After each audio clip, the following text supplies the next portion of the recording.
خواجہ امام حسن بصری رحمۃ اللہ علیہ کے حالات و مناقب۔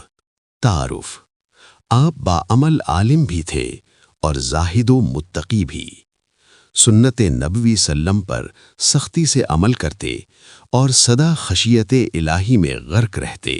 آپ کی والدہ ام المؤمنین حضرت ام سلمہ رضی اللہ عنہا کی کنیز تھیں، اور جب بچپن میں آپ کی والدہ کسی کام میں مصروف ہوتیں اور آپ رونے لگتے تو ام المؤمنین آپ کو گود میں اٹھا کر اپنے پستان مبارک آپ کے منہ میں دے دیتیں، اور وفور شوق میں آپ کے پستان سے دودھ بھی نکلنے لگتا۔ اندازہ فرمائیے کہ جس نے ام المؤمنین کا دودھ پیا ہو اس کے مراتب کا کون منکر ہو سکتا ہے۔ بچپن میں سعادت۔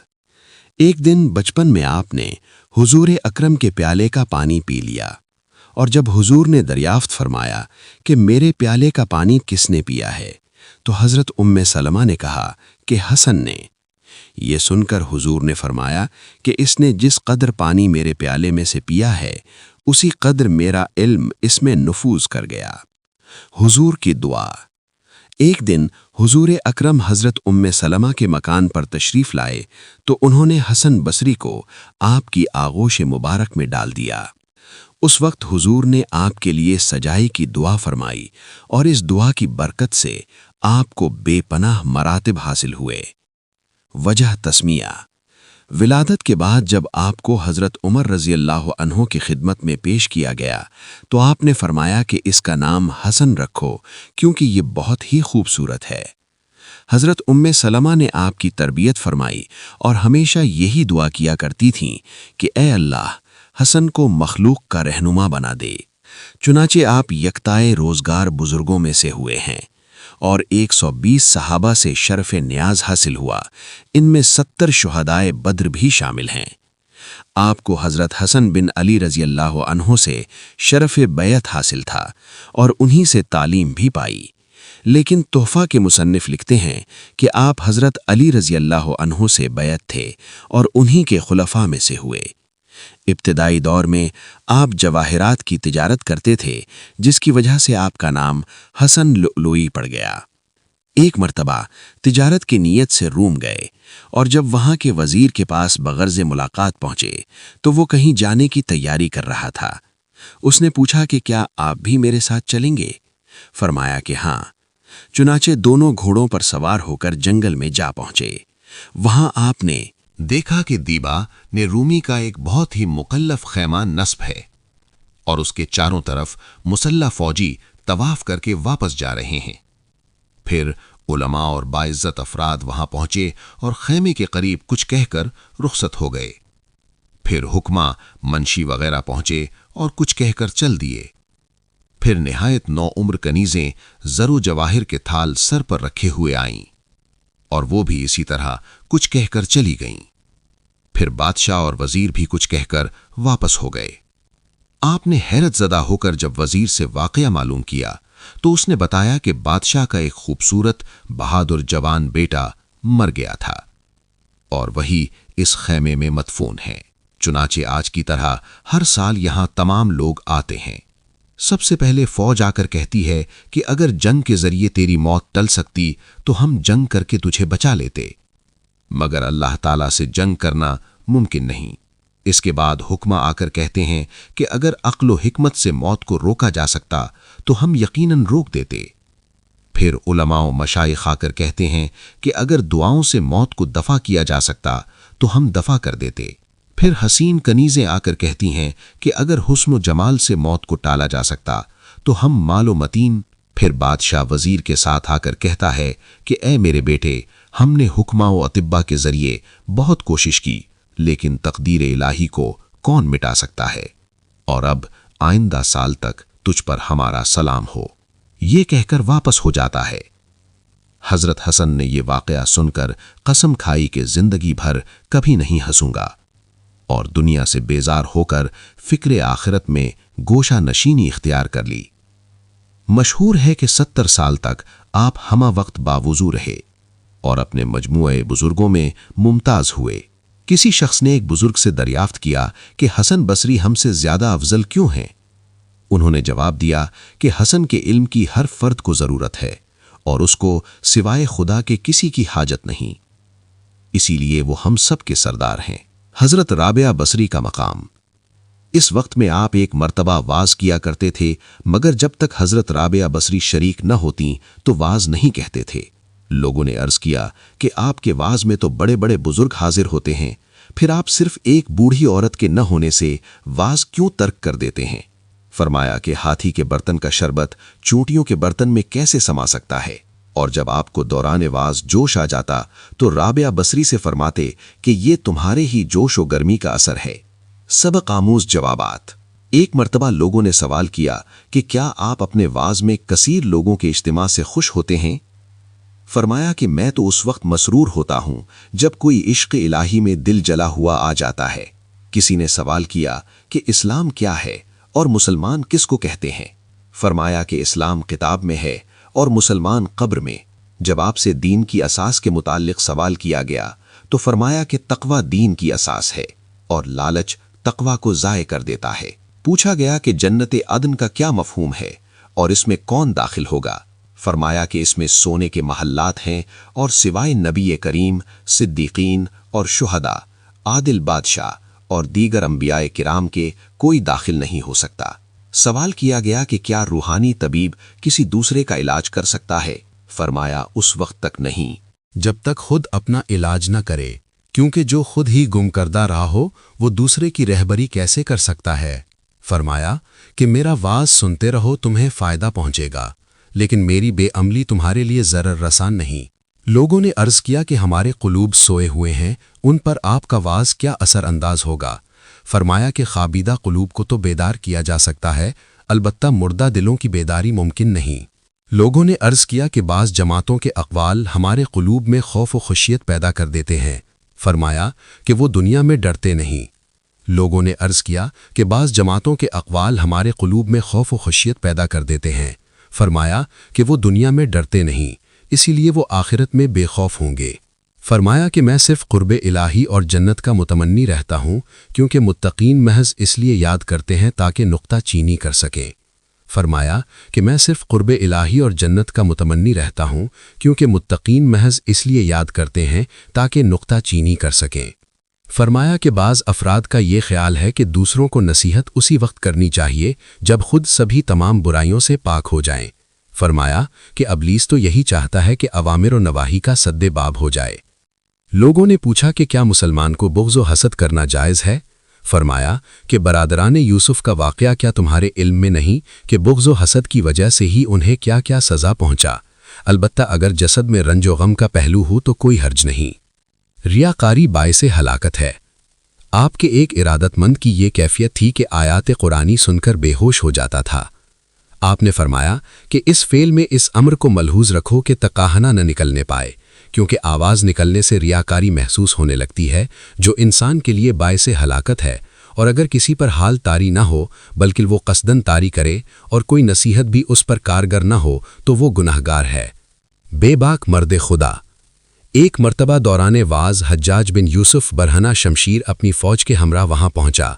اسی محفل میں ایک شخص نے اپنے دل میں یہ خیال کیا کہ آج حسن بصری کا امتحان ہے کہ وہ تعظیم کے لیے کھڑے ہوتے ہیں یا واز میں مشغول رہتے ہیں۔ چنانچہ آپ نے حجاج کی آمد پر کوئی توجہ نہیں دی اور اپنے واز میں مشغول رہے۔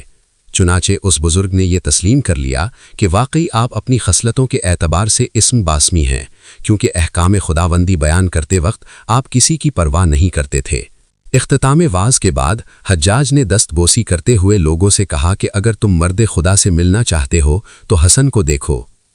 پھر بعض لوگوں نے انتقال کے بعد حجاج کو خواب میں دیکھا کہ میدان حشر میں کسی کا منادی یہ آواز دے رہا ہے کہ حجاج کس کی جستجو میں ہو؟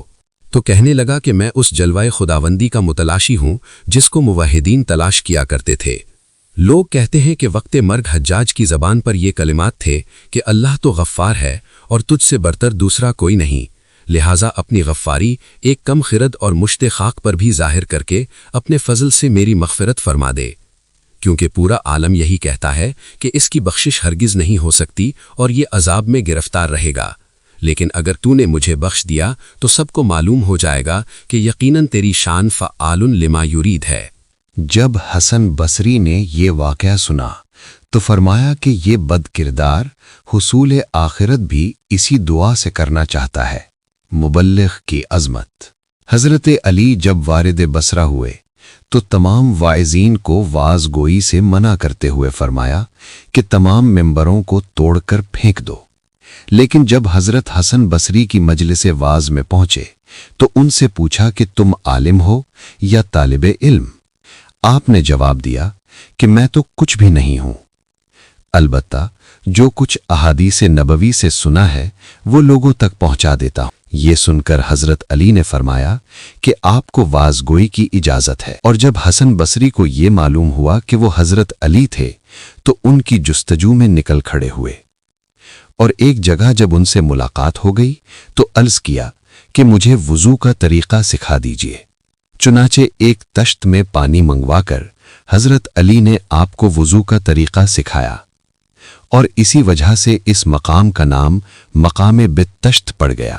منقول ہے کہ کسی شخص نے جب آپ سے گریہ وزاری کا سبب دریافت کیا تو اس نے عرض کیا کہ میں نے محمد بن قاب سے سنا ہے کہ روز محشر ایک صاحب ایمان اپنی معصیت کاری کی وجہ سے برسوں جہنم میں پڑا رہے گا۔ آپ نے فرمایا کہ کاش اس کے بدلے میں مجھے جہنم میں پھینک دیا جائے اور وہ محفوظ رہ جائے، کیونکہ مجھے اپنے متعلق یہ توقع نہیں ہے کہ 1000 سال تک بھی حقاقہ حاصل کر سکوں۔ ایک روایت، ایک سال بصرہ میں ایسا شدید قحط پڑا کہ 2 لاکھ افراد نماز استسقاء کے لیے بیرون شہر پہنچ گئے، اور ایک ممبر حسن بصری کو بچھا کر اوپر بٹھائے ہوئے دعا میں مشغول ہو گئے۔ لیکن آپ نے فرمایا کہ اگر تم برسات کے متمنی ہو تو مجھ کو شہر بدر کر دو۔ اس وقت آپ کے روئے مبارک سے خشیت الہی کے آثار ہویدا تھے، کیونکہ آپ ہمیشہ مصروف گریہ رہتے اور کسی نے ہونٹوں پر مسکراہٹ نہیں دیکھی۔ خوف آخرت۔ ایک مرتبہ آپ پوری رات مصروف گریہ رہے۔ جب لوگوں نے پوچھا کہ آپ کا شمار تو صاحب تقوی لوگوں میں ہوتا ہے، پھر آپ اس قدر گریہ وزاری کیوں کرتے ہیں؟ فرمایا کہ میں تو اس دن کے لیے روتا ہوں جس دن مجھ سے کوئی ایسی خطا ہو گئی ہو کہ اللہ تعالیٰ باز پرس کر کے یہ فرما دے کہ اے حسن، ہماری بارگاہ میں تمہاری کوئی وقت نہیں اور ہم تمہاری پوری عبادت کو رد کرتے ہیں۔ ایک مرتبہ آپ عبادت خانہ کی چھت پر اس طرح گریاں کنا تھے کہ سیلاب اشک سے پرنالہ بہہ پڑا اور نیچے گزرتے ہوئے ایک شخص پر کچھ قطرے ٹپک گئے۔ چنانچہ اس نے آواز دے کر پوچھا کہ کیا یہ پانی پاک ہے یا ناپاک؟ آپ نے جواب دیا کہ برادر، تم کپڑے کو پاک کر لینا، کیونکہ یہ ایک معصیت کار کے آنسو ہیں۔ دنیا کا انجام۔ آپ کسی مردے کی تدفین کے لیے قبرستان تشریف لے گئے اور فراغت تدفین کے بعد قبر کے سرہانے کھڑے ہو کر اس قدر روئے کہ قبر کی خاک تک نم ہو گئی۔ پھر فرمایا کہ جب آخری منزل ہی آخرت ہے تو پھر ایسی دنیا کے متمنی کیوں ہو جس کا انجام قبر ہے، اور اس عالم سے خوفزدہ کیوں نہیں جس کی ابتدائی منزل بھی قبر ہی ہے؟ گویا تمہاری پہلی اور آخری منزل قبر ہی ہے۔ آپ کی نصیحت سے لوگ اس درجہ متاثر ہوئے کہ شدت گلیہ سے بے حال ہو گئے۔ زیارت قبور میں عبرت ہے۔ ایک مرتبہ لوگوں کے ہمراہ قبرستان میں پہنچ کر فرمایا کہ اس میں ایسے ایسے افراد مدفون ہیں جن کا سر اٹھ پٹک کے مساوی ہمتیں پانے پر بھی نہ جھک سکا، اور ان کے قلوب میں ان نعمتوں کا کبھی تصور تک نہیں آیا، لیکن مٹی میں اتنی آرزویں لے کے چلے گئے کہ اگر ان میں سے ایک کو بھی تمام انسانوں کے مقابلے میں رکھا جائے تو وہ خوف زدہ ہو کر پاش پاش ہو جائیں گے۔ تنبیہ: بچپن میں آپ سے گناہ سرزد ہو گیا تھا، جس کی پاداش میں آپ جب کبھی کوئی نیا پیراہن تیار کرواتے تو اس کے گریبان پر وہ گناہ درج کر دیتے، اور اسی کو دیکھ کر اس درجہ گریہ وزاری کرتے کہ غشی طاری ہو جاتی۔ نصیحت: ایک مرتبہ حضرت عمر بن عبدالعزیز نے آپ کو مکتوب ارسال کرتے ہوئے تحریر فرمایا کہ مجھے کوئی ایسی نصیحت کیجیے جو میرے تمام امور میں معاون ہو سکے۔ جواب میں آپ نے لکھا کہ اگر اللہ تعالیٰ تمہارا معاون نہیں ہے تو کسی سے بھی معاونت کی توقع ہرگز نہ رکھنا۔ پھر دوسرے مکتوب کے جواب میں تحریر فرمایا کہ اس دن کو بہت ہی نزدیک سمجھتے رہنا جس دن دنیا فنا ہو جائے گی اور صرف آخرت باقی رہے گی۔ فلسفہ تنہائی۔ جب بشر حافی کو یہ علم ہوا کہ حضرت حسن سفر حج کا قصد کر رہے ہیں تو انہوں نے تحریر کیا کہ میری تمنا ہے کہ آپ کے ہمراہ حج کروں۔ آپ نے جواب دیا کہ میں معافی چاہتا ہوں کیونکہ میری تمنا یہ ہے کہ صرف اللہ تعالیٰ کی ستاری کے پردے میں زندگی گزار دوں، اور اگر ہم دونوں ہمراہ ہوں گے تو ایک دوسرے کے عیوب یقیناً سامنے آئیں گے اور ہم میں سے ہر ایک دوسرے کو محبوب تصور کرنے لگے گا۔ آپ نے سعید بن جبیر کو 3 نصیحتیں کی۔ اول، صحبت سلطان سے اجتناب کرو۔ دوم، کسی عورت کے ساتھ تنہا نہ رہو، خواہ وہ رابعہ بصری ہی کیوں نہ ہو۔ سوم، راگ و رنگ میں کبھی شرکت نہ کرو کیونکہ یہ چیزیں برائی کی طرف لے جانے کا پیش خیمہ ہے۔ تباہی مردہ دلی میں ہے۔ مالک بن دینار کہتے ہیں کہ جب میں نے آپ سے پوچھا کہ لوگوں کی تباہی کس چیز میں پوشیدہ ہے، فرمایا مردہ دلی میں۔ میں نے پوچھا کہ مردہ دلی کا کیا مفہوم ہے، فرمایا دنیا کی جانب راغب ہو جانا۔ جنات کو تبلیغ۔ ایک مرتبہ حضرت عبداللہ نماز فجر کے لیے حضرت حسن بصری کی مسجد میں تشریف لے گئے تو اندر سے دروازہ بند تھا اور آپ مشغول دعا تھے اور کچھ لوگوں کے آمین کہنے کی صدائیں آ رہی تھیں۔ چنانچہ میں یہ خیال کر کے کہ شاید آپ کے ارادہ مند ہوں گے باہر ہی ٹھہر گیا، اور جب صبح کو دروازہ کھلا اور میں نے اندر جا کے دیکھا تو آپ تنہا تھے۔ چنانچہ فراغت نماز کے بعد جب صورتحال دریافت کی تو فرمایا کہ پہلے تو کسی سے نہ بتانے کا وعدہ کرو۔ پھر فرمایا کہ یہاں جنات وغیرہ آتے ہیں اور میں ان کے سامنے واز کہہ کر دعا مانگتا ہوں، جس پر وہ سب آمین آمین کہتے رہتے ہیں۔ کرامت۔ کچھ بزرگ آپ کے ہمراہ بغرض حج روانہ ہوئے اور ان میں سے بعض لوگوں کو شدت سے پیاس لگی۔ چنانچہ راستہ میں ایک کنواں نظر پڑا لیکن اس پر رسی اور ڈول کچھ نہ تھا، اور جب حضرت حسن سے صورتحال بیان کی گئی تو فرمایا کہ جب میں نماز میں مشغول ہو جاؤں تو تم پانی پی لینا۔ چنانچہ جب آپ نماز کے لیے کھڑے ہوئے تو اچانک کنویں میں سے پانی خود بخود ابھل پڑا اور سب لوگوں نے اچھی طرح پیاس بجھائی، لیکن ایک شخص نے احتیاطاً کچھ پانی ایک کوزے میں رکھ لیا۔ اس حرکت سے کنویں کا جوش ایک دم ختم ہو گیا اور آپ نے فرمایا کہ تم نے خدا پر اعتماد نہیں کیا، یہ اسی کا نتیجہ ہے۔ پھر آگے روانہ ہوئے تو راستے میں سے کچھ کھجوریں اٹھا کر لوگوں کو دیں جن کی گٹھلیاں سونے کی تھیں، جن کو فروخت کر کے لوگوں نے سامان خوردونوش خریدا اور صدقہ بھی کیا۔ نیت کا اثر۔ مشہور ہے کہ ابو عمرو قرآن کی تعلیم دیا کرتے تھے کہ ایک نوعمر حسین لڑکا تعلیم کے لیے پہنچا اور آپ نے اس کو بری نیت سے دیکھا، جس کے نتیجے میں اسی وقت پورا قرآن بھول گئے اور گھبرائے ہوئے حضرت حسن بصری رحمت اللہ کی خدمت میں حاضر ہو کر پورا واقعہ منون بیان کر دیا۔ آپ نے حکم دیا کہ ایام حج قریب ہیں، پہلے حج ادا کرو اور حج ادا کر کے مسجد خیف میں پہنچ جاؤ، وہاں تمہیں محراب مسجد میں ایک صاحب معروض عبادت ملیں گے۔ جب وہ عبادت سے فراغت پائیں تو ان سے دعا کی درخواست کرنا۔ ابو عمرو کہتے ہیں کہ جب میں مسجد میں پہنچا تو وہاں ایک کثیر مجمع تھا اور کچھ دیر کے بعد ایک بزرگ تشریف لائے تو سب تعظیماً کھڑے ہو گئے، اور جب سب لوگوں کے جانے کے بعد وہ بزرگ تنہا رہ گئے تو میں نے اپنا پورا واقعہ بیان کیا۔ چنانچہ ان بزرگ کے تصرف سے مجھ کو دوبارہ قرآن یاد ہو گیا، اور جب فرت مسرت سے میں قدم بوس ہوا تو انہوں نے دریافت فرمایا کہ میرا پتہ تمہیں کس نے بتایا؟ میں نے حضرت حسن بصری کا نام لے لیا۔ یہ سن کر انہوں نے فرمایا کہ حسن بصری نے مجھ کو رسوا کر دیا، میں بھی ان کا راز فاش کر کے رہوں گا۔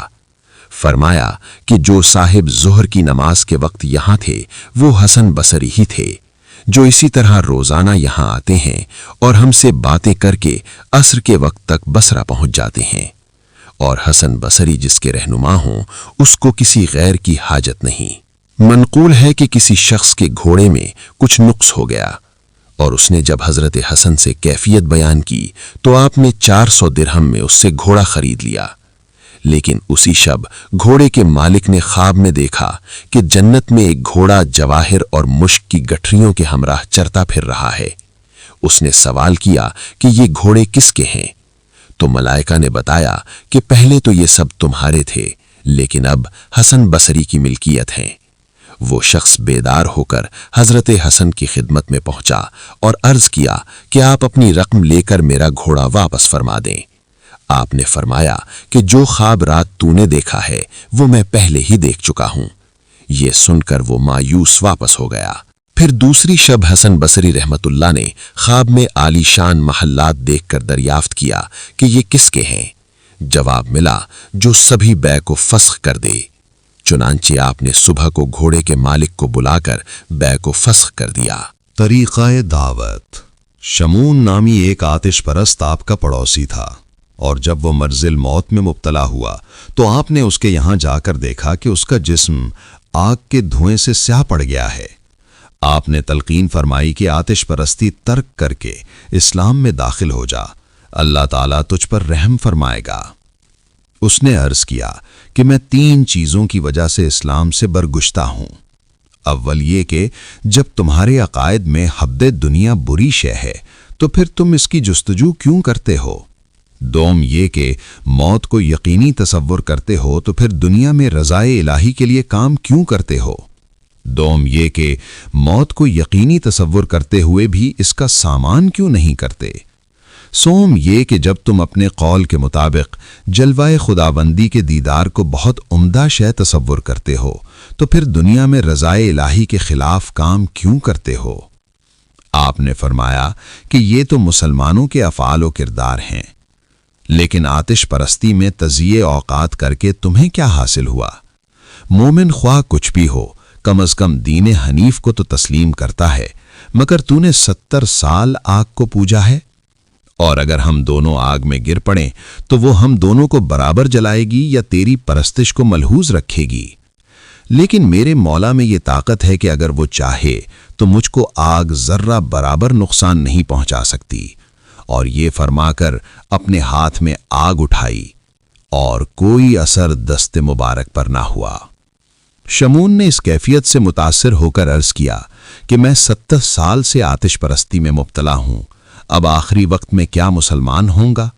لیکن جب آپ نے اسلام لانے کے لیے دوبارہ اصرار فرمایا تو اس نے عرض کیا کہ میں اس شرط پر ایمان لا سکتا ہوں کہ آپ مجھے یہ عہد نامہ تحریر کر دیں کہ میرے مسلمان ہو جانے کے بعد اللہ تعالیٰ نے مجھے تمام گناہوں سے نجات دے کر مغفرت فرما دے گا۔ چنانچہ آپ نے اسی مضمون کا اس کو ایک عہد نامہ تحریر کر دیا، لیکن اس نے کہا کہ اس پر بصرہ کے صاحب عدل لوگوں کی شہادت بھی تحریر کر دیجئے۔ آپ نے شہادتیں بھی درج کروا دیں۔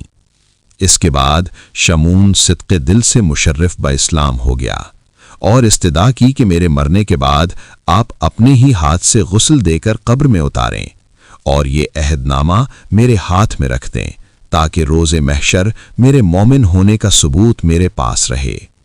یہ وصیت کر کے کلمہ شہادت پڑھتا ہوا دنیا سے رخصت ہو گیا، اور آپ نے اس کی پوری وصیت پر عمل کیا، اور اسی شب خواب میں دیکھا کہ شمون بہت قیمتی لباس اور زرعی تاج پہنے ہوئے جنت کی سیر میں مصروف ہے۔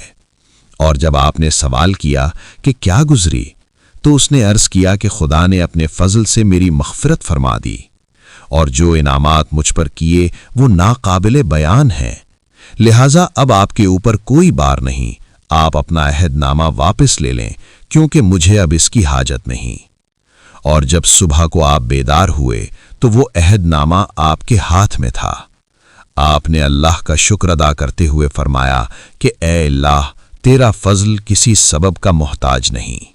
جب ایک آتش پرست کو 70 سال آگ کی پرستش کے بعد صرف ایک مرتبہ کلمہ پڑھنے کے بعد مغفرت فرما دی تو جس نے 70 سال تیری عبادت اور ریاضت میں گزارے ہوں وہ کیسے تیرے فضل سے محروم رہ سکتا ہے؟ انکساری۔ آپ اس قدر انکسار المزاج تھے کہ ہر فرد کو اپنے سے بہتر تصور کرتے، ایک دن دریائے دجلہ پر آپ نے کسی حبشی کو عورت کے ساتھ اس طرح میں نوشی میں مبتلا دیکھا کہ شراب کی بوتل اس کے سامنے تھی۔ اس وقت آپ کو یہ تصور ہوا کہ کیا یہ بھی مجھ سے بہتر ہو سکتا ہے، کیونکہ یہ تو شرابی ہے۔ اسی دوران ایک کشتی سامنے آئی جس میں 7 افراد تھے اور وہ غرق ہو گئی۔ یہ دیکھ کر حبشی پانی میں کود گیا اور 6 افراد کو ایک ایک کر کے باہر نکالا۔ پھر آپ سے عرض کیا کہ آپ صرف ایک ہی کی جان بچا لیں، جس تو یہ امتحان سے رہا، سنا کہ آپ کی چشم باطن کھلی ہوئی ہے یا نہیں، اور یہ عورت جو میرے پاس ہے یہ میری والدہ ہیں اور اس بوتل میں سادہ پانی ہے۔ یہ سنتے ہی آپ اس یقین کے ساتھ کہ یہ کوئی غیبی شخص ہے اس کے قدموں پر گر پڑے اور حبشی سے کہا کہ جس طرح تو نے 6 افراد کی جان بچائی، اسی طرح قبر و نخوت سے میری جان بھی بچا دے۔ اس نے دعا کی کہ اللہ تعالیٰ آپ کو نور بصیرت عطا فرمائے، یعنی قبر و نخوت کو دور کر دے۔ چنانچہ ایسا ہی ہوا کہ اس کے بعد سے اپنے آپ کو کبھی کسی سے بہتر تصور نہیں کیا، اور یہ کیفیت ہو گئی کہ ایک کتے کو بھی دیکھ کر فرماتے کہ اللہ تعالیٰ مجھے اس کتے ہی کے صدقے میں مقبولیت عطا فرما دے۔ ایک شخص نے سوال کیا کہ کتے سے آپ بہتر ہیں یا کتا؟ فرمایا کہ اگر عذاب سے بچ گیا اور قبول ہو گیا تو میں بہتر ہوں، ورنہ کتا مجھ سے بہتر ہے، 100 گناہگاروں سے افضل ہے۔ کچھ لوگوں نے آپ سے عرض کیا کہ فلاں شخص آپ کی غیبت کر رہا ہے، تو آپ نے بطور تحفہ اس کو تازہ کھجوریں بھیجتے ہوئے پیغام دیا کہ سنا ہے تم نے اپنی نیکیاں میرے اعمال نامے میں درج کروا دی ہیں، میں اس کا کوئی معاوضہ ادا نہیں کر سکتا۔ سبق آموز واقعات۔ آپ نے فرمایا کہ جب میں 4 افراد کے متعلق سوچتا ہوں تو حیرت زدہ رہ جاتا ہوں۔ اول مخنث یعنی ہجڑا، 2 مست شخص، سوم لڑکا، چہارم عورت۔ لوگوں نے جب وجہ دریافت کی تو فرمایا کہ میں نے ایک ہجڑے سے جب گریز کرنا چاہا تو اس نے کہا کہ میری حالت کا اب تک کسی کو علم نہیں، آپ مجھ سے گریزہ نہ ہوں، ویسے عاقبت کی خبر خدا کو ہے۔ پھر فرمایا کہ ایک شخص مستی کے عالم میں کیچڑ کے اندر لڑکھڑاتا ہوا جا رہا تھا، تو میں نے کہا کہ سنبھل کر قدم رکھ، کہیں گر نہ پڑنا۔ اس نے جواب دیا کہ آپ اپنے قدم مضبوط رکھیں، کیونکہ اگر میں گر گیا تو تنہا گروں گا، لیکن آپ کے ہمراہ پوری قوم گر پڑے گی۔ چنانچہ اس کے قول سے میں آج تک متاثر ہوں۔ پھر فرمایا کہ ایک مرتبہ ایک لڑکا چراغ لیے ہوئے چل رہا تھا، تو میں نے پوچھا کہ روشنی کہاں سے لے کر آیا ہے؟ اس نے چراغ غل کرتے ہوئے کہا کہ پہلے آپ یہ بتائیں کہ روشنی کہاں معدوم ہو گئی، اس کے بعد میں آپ کے سوال کا جواب دوں گا کہ روشنی کہاں سے آئی۔ پھر فرمایا کہ ایک مرتبہ ایک خوبصورت عورت منہ کھولے ہوئے ننگے سر غصے کی حالت میں میرے پاس آئی اور اپنے شوہر کا شکوہ کرنے لگی۔ میں نے کہا کہ پہلے تم اپنا ہاتھ منہ تو ڈھانپ لو، لیکن اس نے جواب دیا کہ شوہر کے عشق میں میری عقل کھو گئی ہے، اور اگر آپ آگاہ نہ کرتے تو میں اسی طرح بازار چلی جاتی اور مجھے بالکل بھی محسوس نہ ہوتا۔ لیکن عجیب بات ہے کہ آپ کو عشق الہی کا دعویٰ بھی ہے اور اسی کی روشنی میں آپ سب کو دیکھتے ہیں، اس کے باوجود بھی آپ اپنے ہوش و حواس پر قائم ہیں۔ منقول ہے کہ ایک مرتبہ آپ واز کر کے ممبر سے اترے تو بعض افراد کو روک کر فرمایا کہ میں تم پر توجہ ڈالنا چاہتا ہوں، لیکن اس میں ایک شخص تھا جو آپ کی جماعت سے متعلق نہیں تھا، اس کو حکم دیا کہ تم چلے جاؤ۔ اظہار حقیقت۔ ایک مرتبہ اپنے ساتھیوں سے فرمایا کہ تم حضور اکرم صلی اللہ علیہ وسلم کے صحابہ کی طرح ہو۔ یہ سن کر سب لوگ بہت مسرور ہوئے تو آپ نے فرمایا کہ میرا مقصد یہ ہرگز نہیں کہ تم اپنے اعمال و خصائل میں ان جیسے بنو، بلکہ تمہارے اندر ان کی کچھ مشابہت پائی جاتی ہے، کیونکہ صحابہ کی تو یہ کیفیت تھی کہ تم ان کو دیکھ کر دیوانہ تصور کرنے لگتے، اور اگر وہ تمہاری حالت دیکھتے تو تمہیں ہرگز مسلمان تصور نہ کرتے۔ وہ تو برق رفتار گھوڑوں پر آگے نکل گئے اور ہم ایسے زخم خوردہ خچروں پر پیچھے رہ گئے جو زخمی کمر کی وجہ سے چلنے پر بھی قادر نہیں۔ صبر کا مفہوم۔ کسی دہقانی نے جب آپ سے صبر کا مفہوم پوچھا تو فرمایا کہ صبر کی 2 قسمیں ہیں، اول ابتلا اور مصیبت پر صبر کرنا، دوم ان چیزوں سے اجتناب کرنا جن سے احتراز کرنے کا اللہ نے حکم دیا ہے۔ بدو نے عرض کیا کہ آپ تو بہت بڑے زاہد ہیں۔ فرمایا کہ میرا زہد تو آخرت کی رغبت کی وجہ سے ہے اور صبر بے صبری کی وجہ سے ہے۔ بدو نے کہا کہ میں آپ کا مفہوم نہیں سمجھا۔ فرمایا کہ مصیبت یا اطاعت خداوندی پر میرا صبر صرف نارے جہنم کے خوف کی وجہ سے ہے اور اسی کا نام جزا ہے، اور میرا تقوی محض رغبت آخرت میں اپنا حصہ طلب کرنے کی وجہ سے ہے تاکہ سلامتی جسم و جان کے لیے، اور صابر وہ ہے جو اپنے حصے پر راضی رہتے ہوئے آخرت کی طلب نہ کرے بلکہ اس کا صبر صرف ذات الہی کے لیے ہو تاکہ اخلاص کی علامت بنی رہے۔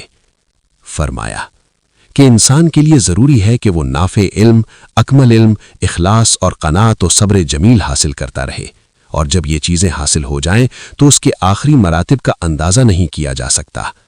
فرمایا کہ بکریاں انسانوں سے زیادہ باخبر ہوتی ہیں کیونکہ چوہے کی ایک آواز پر اپنا چونا چھوڑ دیتی ہیں، اور انسان اپنی خواہشات کی خاطر احکام الہی کی کبھی پرواہ نہیں کرتا، اور صحبت بد انسان کو نیک لوگوں سے دور کر دیتی ہے۔ فرمایا کہ اگر مجھے کوئی شراب نوشی کے لیے طلب کرے تو میں طلب دنیا سے وہاں جانے کو بہتر تصور کرتا ہوں۔ فرمایا کہ معرفت خصومت و معاندت کو ترک کر دینے کا نام ہے، کیونکہ جنت محض عمل سے نہیں بلکہ خلوص نیت سے حاصل ہوتی ہے، اور جب اہل جنت جنت کا مشاہدہ کریں گے تو 700 سال تک محویت کا عالم طاری رہے گا، کیونکہ جمال الہی کا مشاہدہ کر کے وحدت میں غرق ہو جائیں گے اور جلال الہی سے ہیبت طاری ہو جائے گی۔ فرمایا کہ فکر ایک ایسا آئینہ ہے جس میں نیک و بد کا مشاہدہ کیا جا سکتا ہے۔ فرمایا کہ جو قول مصلحت آمیز نہ ہو اس میں شر پنہا ہوتا ہے، اور جو خوشی خالی از فکر ہو اس کو لہو و لعب اور غفلت سے تعبیر کیا جاتا ہے۔ فرمایا تورات میں ہے کہ قانے شخص مخلوق سے بے نیاز ہو جاتا ہے، اور جس نے گوشہ نشینی اختیار کر لی وہ سلامت رہا۔ وقفہ۔ اور جس نے نفسانی خواہشات کو ترک کر دیا وہ آزاد ہو گیا، اور جس نے حسد سے اجتناب کیا اس نے محبت حاصل کر لی، اور جس نے صبر و سکون کے ساتھ زندگی گزاری وہ سربلند ہو گیا۔ فرمایا کہ تقوی کے 3 مدارج ہیں۔ وقفہ۔ اول غیظ و غضب کے عالم میں سچی بات کہنا، مختصر وقفہ۔ دوم ان اشیاء سے احتراز کرنا جن سے اللہ نے اجتناب کا حکم دیا ہے۔ دوم احکام الہی پر راضی برضا ہونا۔ اور قلیل تقوی بھی 1000 برس کے صوم و صلات سے افضل ہے، کیونکہ اعمال میں سب سے بہتر عمل فکر و تقوی ہے۔ فرمایا کہ اگر میرے اندر نفاق نہ ہوتا تو میں دنیا کی ہر شے سے اجتناب کرتا، اور نفاق نام ہے ظاہر و باطن میں خلوص نیت کے فقدان کا، کیونکہ جتنا مومن گزر چکے ہیں ان میں سے ہر فرد کو اپنے اندر نفاق کا خطرہ رہتا ہے، اور مومن تعریف یہ ہے کہ حلیم ہو اور تنہائی میں عبادت کرتا رہے۔ فرمایا 3 افراد کی غیبت درست ہے۔ اول لالچی کی، دوم فاسق کی، سوم ظالم بادشاہ کی۔ اور غیبت کا کفارہ اگرچہ صرف استغفار ہی ہے، لیکن جس کی غیبت کی ہے اس سے معافی بھی طلب کرے۔ فرمایا کہ انسان کو ایسے مکان میں بھیجا گیا ہے جہاں کے تمام حلال و حرام کا محاسبہ کیا جائے گا۔ فرمایا کہ ہر فرد دنیا سے 3 حسرتیں لیے ہوئے چلا جاتا ہے۔ اول جتنا کرنے کی حرص، دوم جو کچھ حاصل کرنا چاہا وہ حاصل نہ ہو سکا، سوم توشہ آخرت جمع نہ کر سکا۔ کسی نے عرض کیا کہ فلاں شخص پر نزا طاری ہے، تو فرمایا کہ جس وقت سے دنیا میں آیا اس وقت سے آج تک عالم نزا ہی میں ہے۔ فرمایا کہ سب سے چھٹے اور بھاری بھرکم ہلاک ہوئے، کیونکہ جو دنیا کا محبوب تصور نہیں کرتے نجات انہی کا حصہ ہے، اور اسیر دنیا خود کو ہلاکت میں ڈال لیتا ہے، اور جو نعمت دنیا پر نازا نہیں ہوتے مغفرت انہی کا حصہ ہے، کیونکہ دانشمند وہی ہے جو دنیا کو خیر بات کہہ کر فکر آخرت میں لگا رہے، اور خدا شناس لوگ دنیا کو اپنا غنیم تصور کرتے ہیں، جبکہ دنیا شناس خدا کو اپنا دشمن سمجھتے ہیں۔ فرمایا کہ نفس سے زیادہ دنیا میں کوئی شے سرکش نہیں، اور اگر تم یہ دیکھنا چاہتے ہو کہ تمہارے بعد دنیا کی کیا کیفیت ہوگی تو یہ دیکھ لو کہ دوسرے لوگوں کے جانے کے بعد کیا کیفیت رہی۔ فرمایا کس قدر تعجب کی بات ہے کہ محض دنیا کی محبت میں برتن تک کو پوجا جاتا ہے۔ فرمایا مرنے سے قبل آپ ان کلمات کی ایسی وقت رکھتے کہ لوگ اپنی باتوں کے ان معانی پر غور و فکر کرتے جن پر گزارتے تھے، اور ان میں اس پر عمل پیرا ہو جاتے تھے۔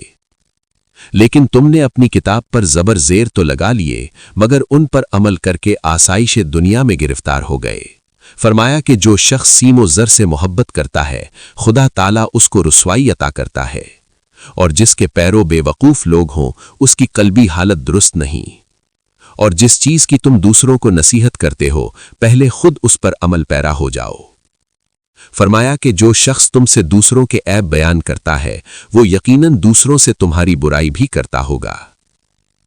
فرمایا کہ دینی بھائی ہمیں اپنے اہل و عیال سے بھی زیادہ عزیز ہیں کیونکہ وہ دینی معاملات میں ہمارے معاون ہوتے ہیں۔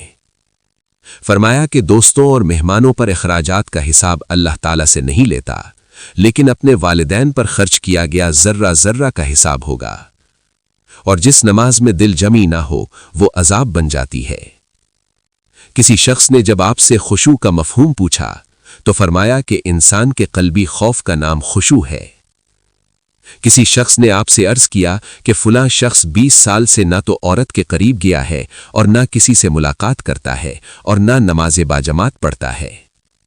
چنانچہ جب آپ اس سے ملاقات کی غرض سے پہنچے تو اس نے معافی چاہتے ہوئے اپنی مشغولیت کا ذکر کیا۔ آپ نے پوچھا کہ آخر کس چیز میں مشغول رہتے ہو؟ اس نے کہا کہ میرا کوئی سانس ایسا نہیں جس میں مجھ کو کوئی نعمت حاصل نہ ہوتی ہو اور مجھ سے کوئی گناہ سرزد نہ ہوتا ہو۔ آپ نے فرمایا کہ تیری مشغولیت مجھ سے بہتر ہے۔ کسی نے دریافت کیا کہ کیا کبھی آپ کو کوئی خوشی حاصل ہوئی ہے؟